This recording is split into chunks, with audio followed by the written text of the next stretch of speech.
Donald Trump just fast-tracked dozens of South African refugees into the US. But viewed alongside his broader refugee policies, it highlights a troubling double standard.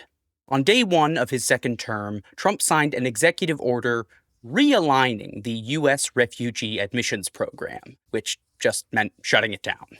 Trump's EO cited both large cities like New York and Chicago and smaller ones like Springfield, Ohio, that he peddled hoaxes about during the election. In Springfield, they're eating the pets of the people that live there. Less than a month later, Trump signed another order, singling out Afrikaners from South Africa, a white minority group, as deserving of rapid resettlement in the U.S. The first 49 Afrikaners were cleared and flown into the U.S. on a private chartered flight in just 3 months, more rapidly than any other refugee group since the creation of the modern system in 1980. The administration cites South Africa's Expropriation Act, a new law which permits the state to seize land, possibly without paying for it, if a negotiation can't be settled. It's part of a larger initiative to correct for historic inequalities within the country, where even 30 years after the end of apartheid,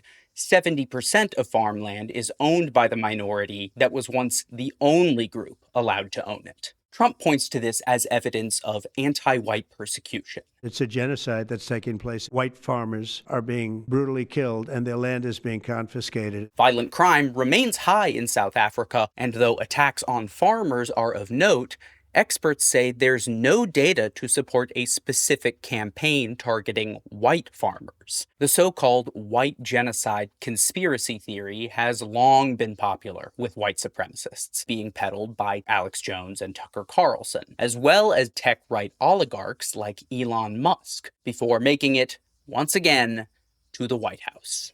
But regardless of who's behind it, when Trump suspends refugee resettlement for Afghans and Sudanese families, but rolls out the red carpet for white Afrikaners, it sends a message. Deputy Secretary of State Christopher Landau made that message explicit. Some of the criteria are making sure that refugees could be assimilated easily into our country. I wonder what the criteria for easy assimilation might be. None of this means the Afrikaners themselves aren't deserving of safety or support. We should welcome them, just as we should welcome refugees from all backgrounds.